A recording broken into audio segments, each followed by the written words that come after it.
Boa noite, Floripa, boa noite, Brasil, boa noite, mundo. Eu estou, Eustáquio André Patunas, este é o programa Vida Inteligente, transmitindo, gravando este programa diretamente de Curitiba, no Paraná, por ocasião do Congresso Diálogo com o Universo, promovido aqui pelo Instituto Galileu Galilei, do nosso querido amigo e irmão Rafael Cury. Nós estamos aqui hoje aproveitando os palestrantes para poder fazer entrevista, e eu estou com o Dr. Júlio Acosta Navarro, médico cardiologista, e que vai nos falar sobre um assunto que não tem nada a ver com medicina.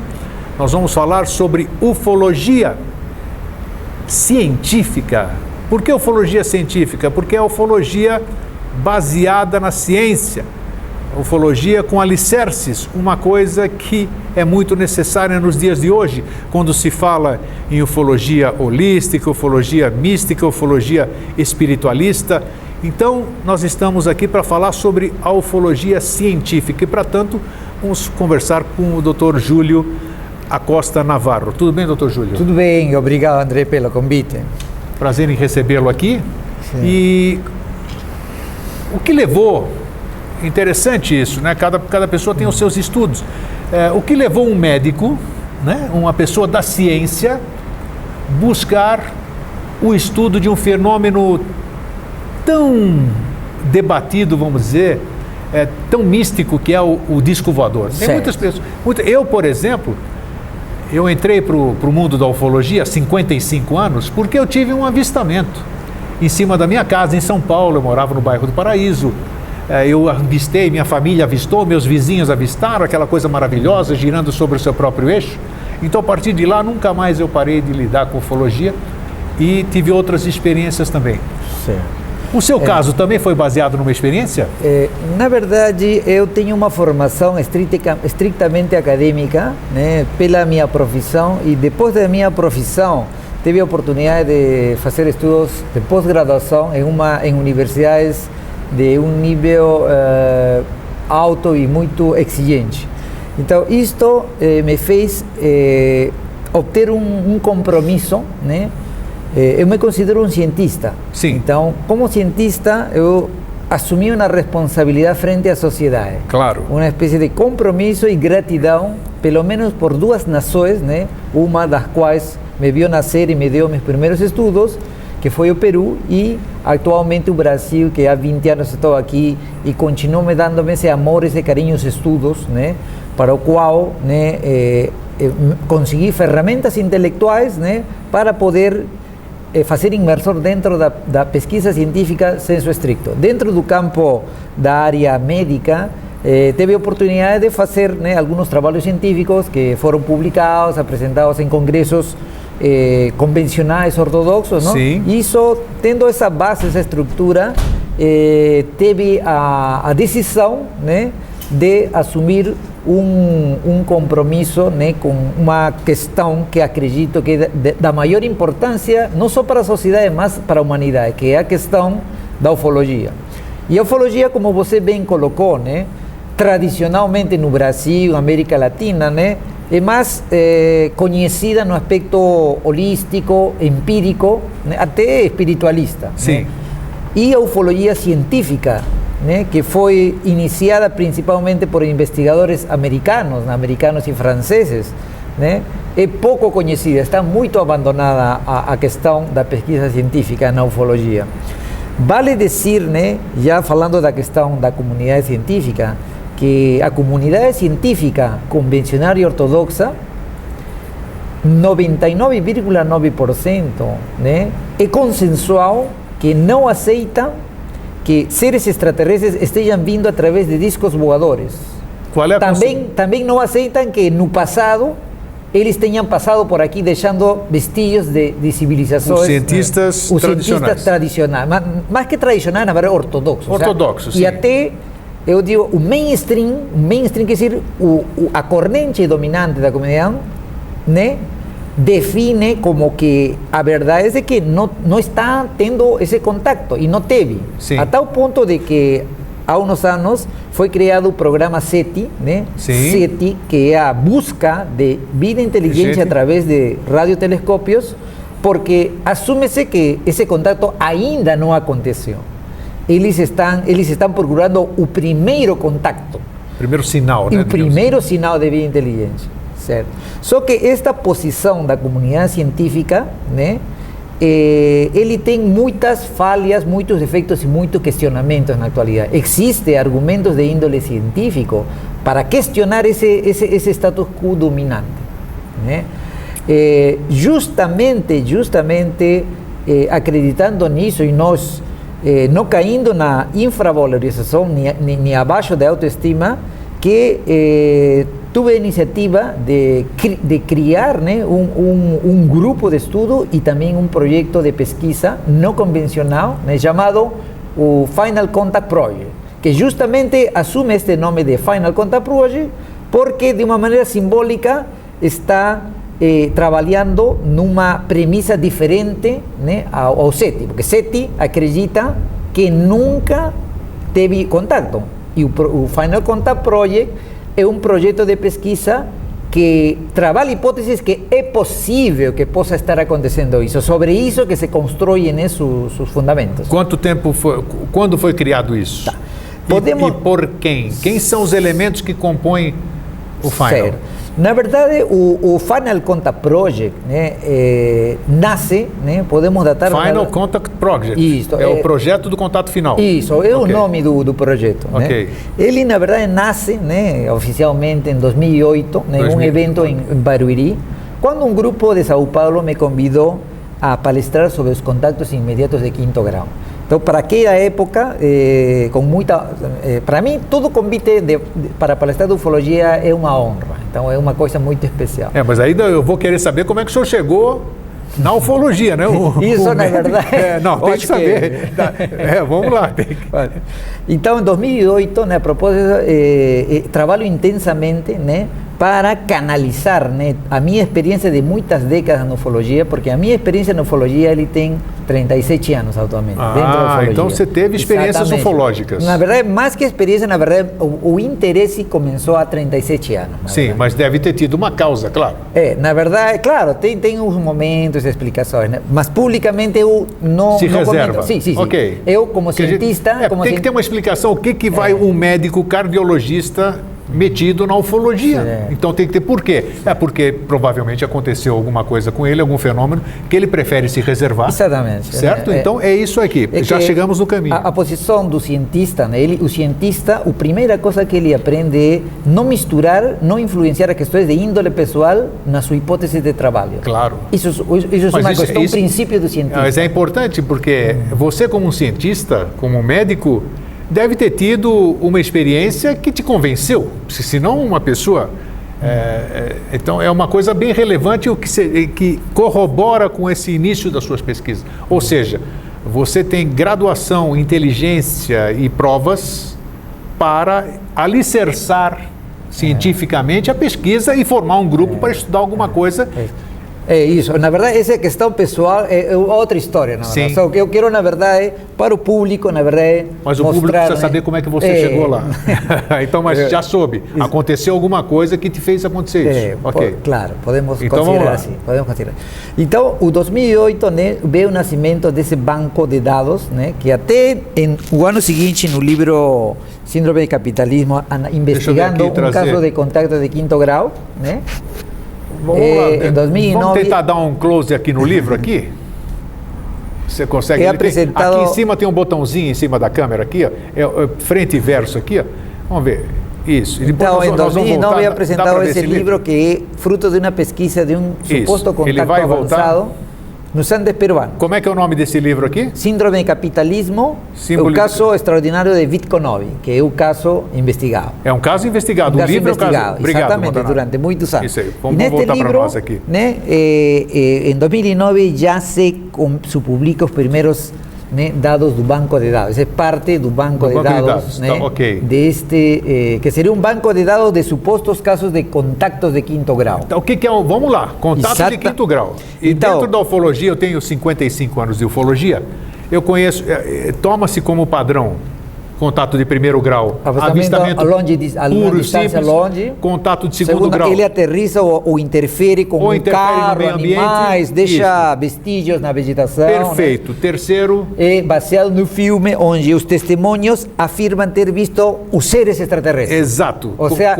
eles recolhendo as mostras ou na janela da nave. Fotografado. Né? Terceiro grau. Quarto grau, abdução. Abdução. A pessoa refere ter sido contra a vontade sequestrada dentro da nave, geralmente tem procedimentos médicos ou relacionados. E o quinto grau? E o quinto grau, na verdade, é um termo novo. Se você procura na você vai achar, mas vai achar que alguns definem de uma maneira e outros definem de outra maneira. Cunho espiritual. Exatamente, exatamente. Como não existe um consenso, digamos, não tem uma instituição de referência, e nós vamos a trabalhar sobre, nós, dentro do projeto, foi definido o contacto de quinto grau e nós acunhamos nosso termo de quinto grau, que seria pessoa que afirma que conscientemente, né, em fase consciente, não em fase astral, não em fase de sono, conscientemente afirma ter tido contato físico telepático com seres de outro planeta e que existe um fluxo de informações, ou seja, um volume de informações. Né?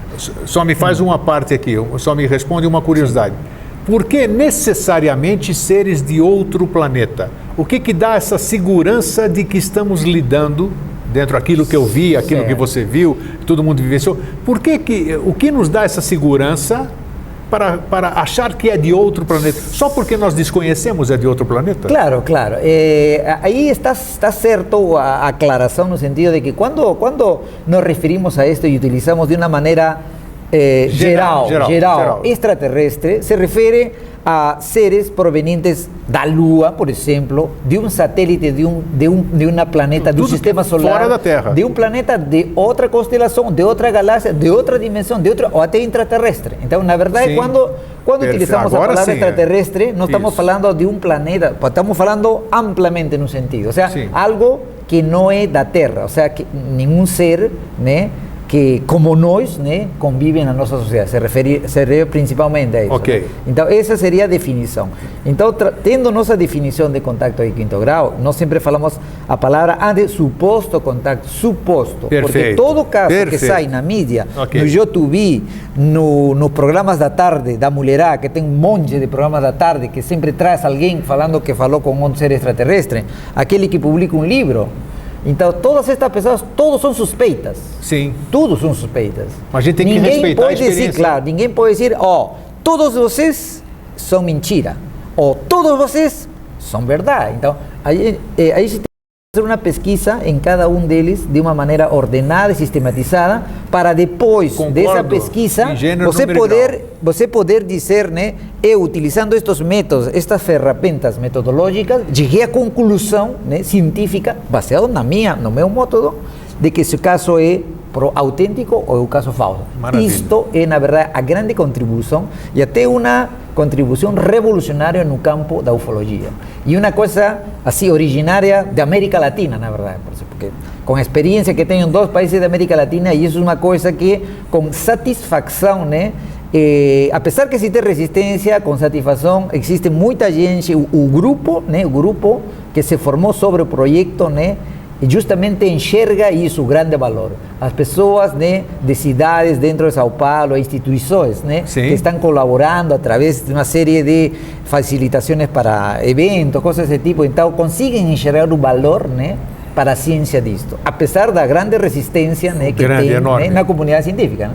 Vamos voltar para Barueri. Barueri, você está falando, foi Alphaville o evento? Foi em Barueri. Não foi em Barueri, foi numa instituição relacionada. Perfeito. Barueri. Ali você teve a ideia de fazer o Final Contact Project, né? O banco, aí nasceu o banco de dados. Na verdade, o banco de dados, que sobre o banco de dados se construiu. Na verdade, o banco de dados foi o início, né, porque sobre o banco de dados, sobre um rico banco de dados, né, ou você faz o banco de dados depois de desenhar sua pesquisa, ou um banco de dados rico né, te pode dar uma ideia de trabalhar sobre esse banco de dados. E como alimentar esse banco de dados? Cientificamente, hein? Porque na conjectura, nos achismos, você pode alimentar na de verdade, o desenho cientificamente, o desenho do banco de dados, na verdade, né, começa, né, para 2008 tinha um conhecimento empírico, né? Eu já para 2008 eu tinha investigado casos supostos de quinto grau, muitos casos, né? Brasil. Em Brasil, em vários países, em vários Peru, países. Okay. Brasil e outros países também.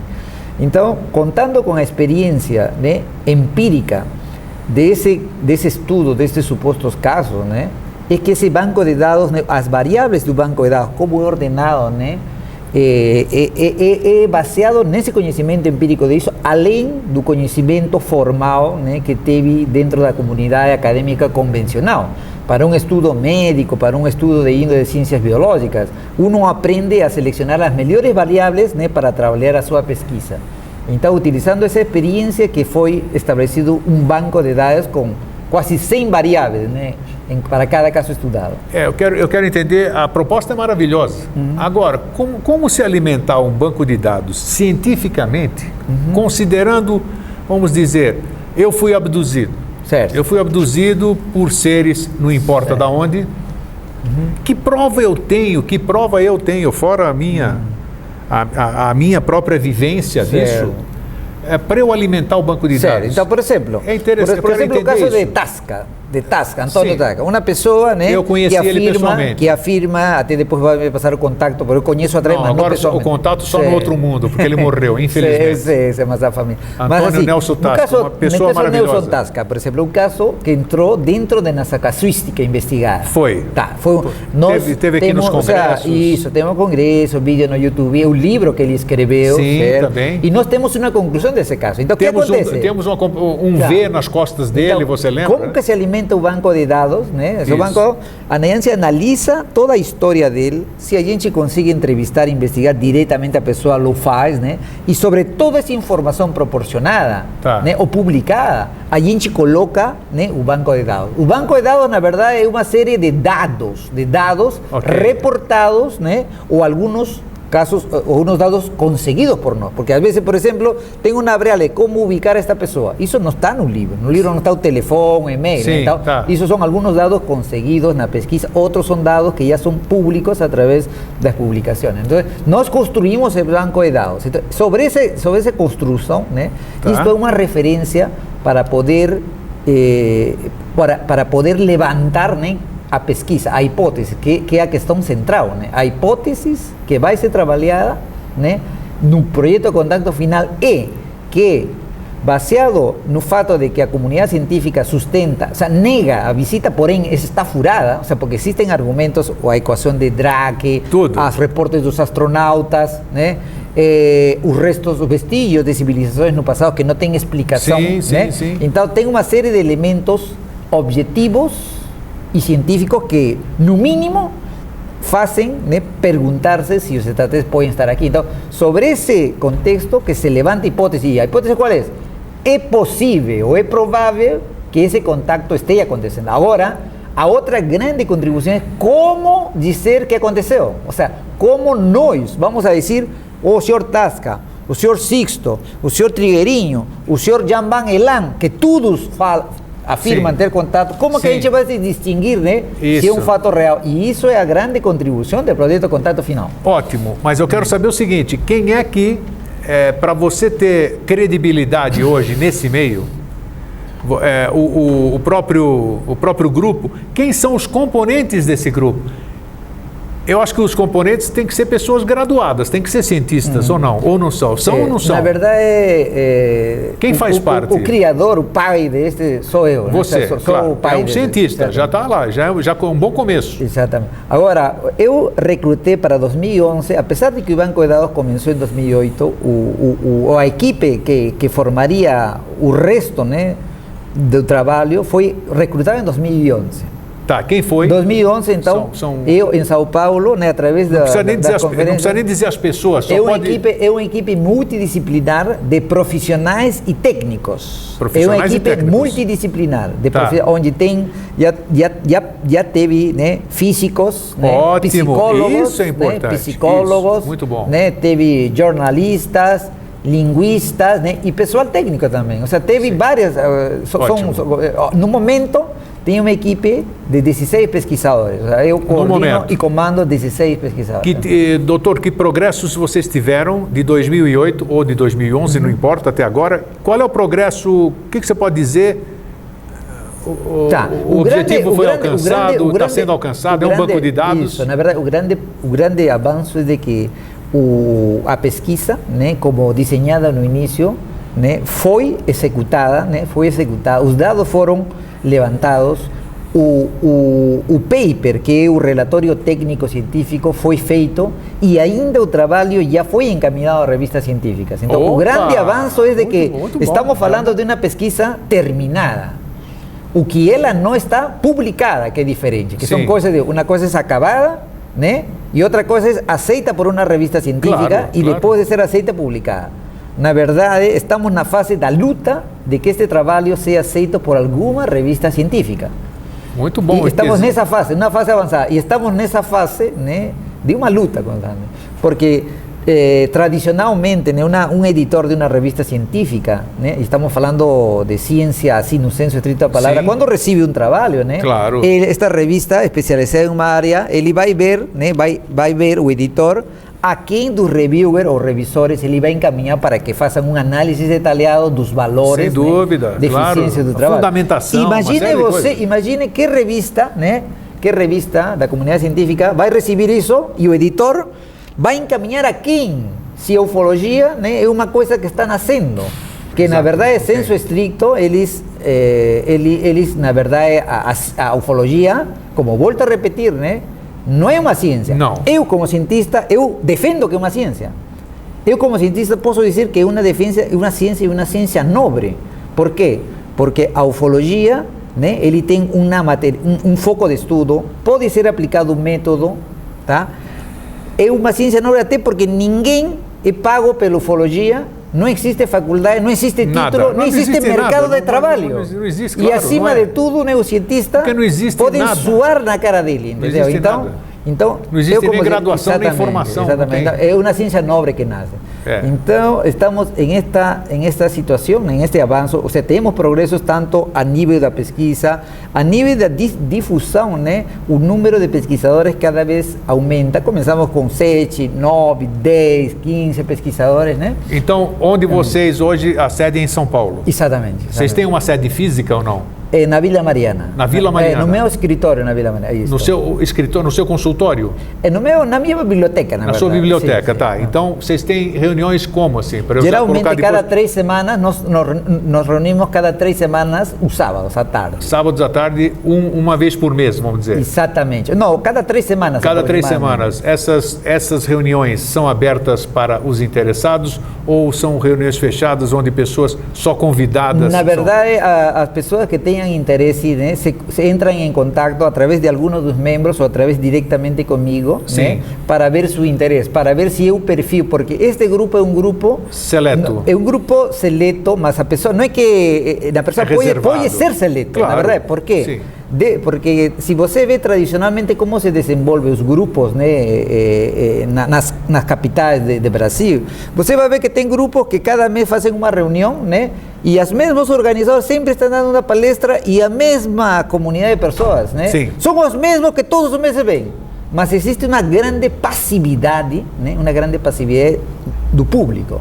Entendeu? Ou seja, tem gente que vai e gosta cada mês de ouvir de ufologia como se fosse com todo respeito, uma masturbação. Ou seja, eles gostam de ouvir. E a dose mensal de ufologia vão, se sentam e vão embora. No grupo, na verdade, não é assim. É um grupo, digamos, de ativistas. É uma escola.